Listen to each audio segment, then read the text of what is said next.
bagi tahulah. Dia kata, minta maaf cik, saya tadi memang betul-betul takut sebab saya nampak jenazah yang cik bawa tadi berada betul-betul di belakang cik. Sebab itulah dia buatkan dia ni tak boleh nak terkata apa-apa.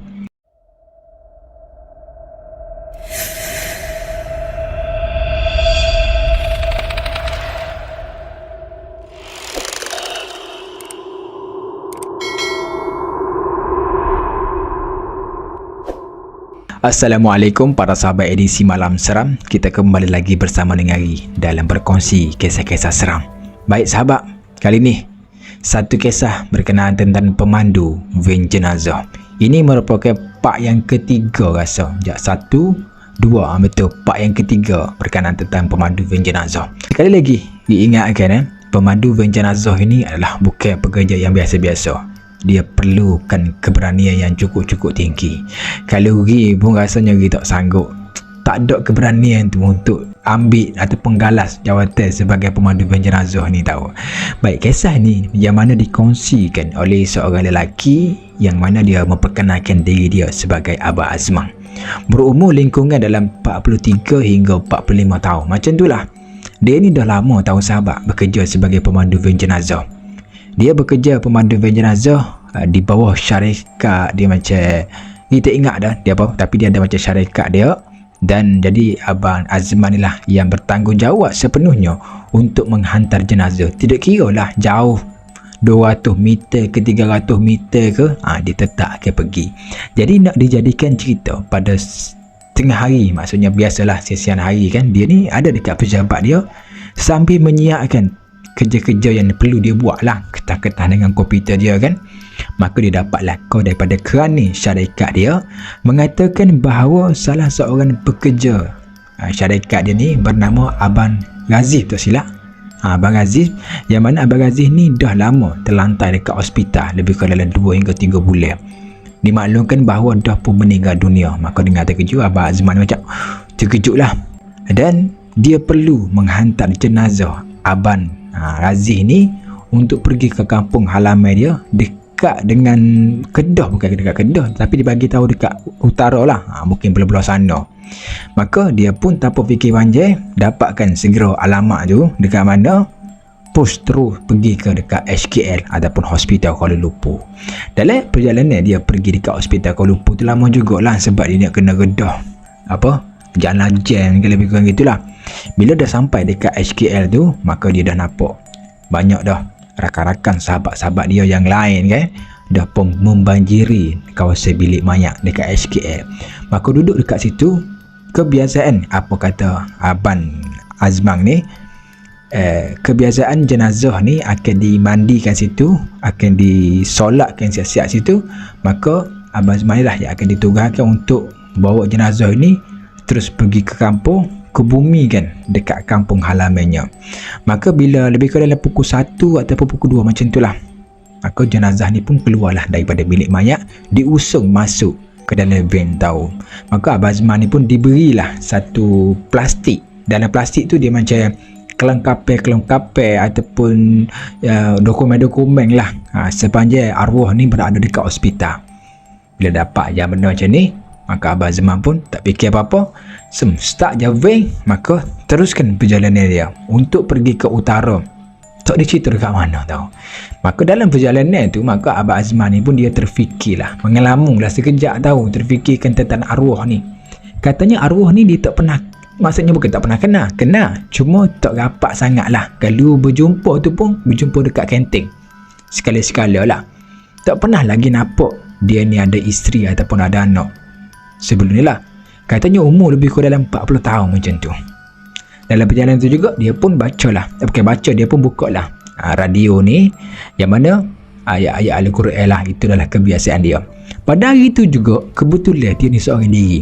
Sebelum ni dia ada kelinda, dia ada macam kelinda lah, betul tak? Kelinda, orang yang menemani dia. Tapi pada hari tu member dia yang bernama Ismail ni tak ikut sekali sebab ada urusan family, yang mana anak dia ni nak tukar sekolah, pergi ke tempat lain. Sibuklah sikit tahu.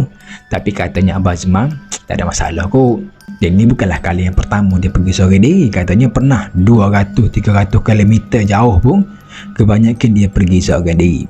Tak pernah lagi sepanjang hayat dia terjadi apa-apa kisah seram. Cuma dia takut sekali, apa katanya Abang Azman ni, dia paling takut bila bawa seorang diri ni, takut di tengah-tengah perjalanan van tu mati ataupun kesukaran untuk nak cari alamat rumah-rumah si mati.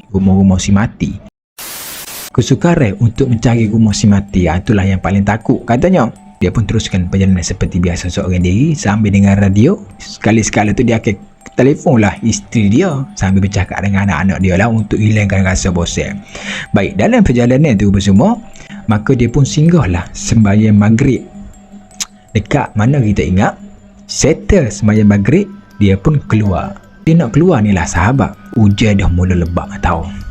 Memang sangat lebak kata malam tu. Jadi menyebabkan Abang Azman ni terpaksa slowkan van dia dan naik slow-slow. Disebabkan kilat terlalu kuat sangat katanya, dia pun berhentilah dekat bahu jalan nak keluar. Tapi katanya takut bila dia keluar kan, takut ada kereta-kereta lain yang pom gelanggar dia, kan jadi satu KJL pula tahu. Nak hantar jenazah kan dengan hantaran dia sekali pergi tempat tu. Duduk dalam van tu, maka dia akaklah dia buatlah lapu kecemasan, bawa slow.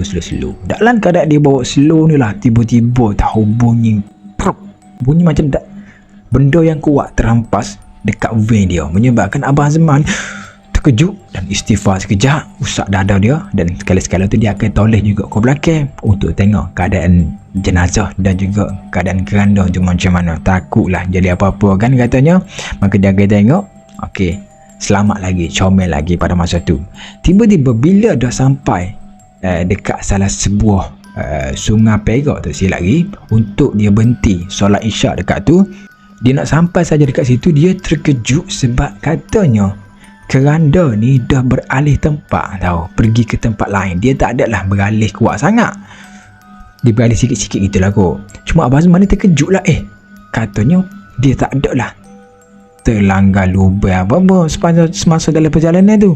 Tak adalah. Dia pun turun, buka dia punya pintu belakang tu, maka dia nampaklah keranda tu beralih tempat sikit, menyebabkan jenazah itu nampak dekat kepala dia. Abang Azman ni takut, dia takut jenazah ni terhantukkan apa-apa kan. Dia pergi cek-cek, katanya alhamdulillah alihkan seperti sedia kala, maka tutuplah keranda tu. Dia pun teruskan perjalanan selepas saja sembahyang isyak. Dalam perjalanan katanya dalam perjalanan tu keadaan semua okey lah. Selepas daripada susul nak keluar ke Alustar ni, maka dia berjumpalah tu tahu sahabat. Maka dia nak pergi dekat tu lah. Lalu tu ni ada seorang perempuan yang jaga tu. Bila van jenazah ni lalu, dia nampaklah gaya perempuan ni, gadis ni. Tiba-tiba dalam keadaan yang sekelip mata sahabat, gadis ni dia berubah tahu, macam jadi orang yang panik je.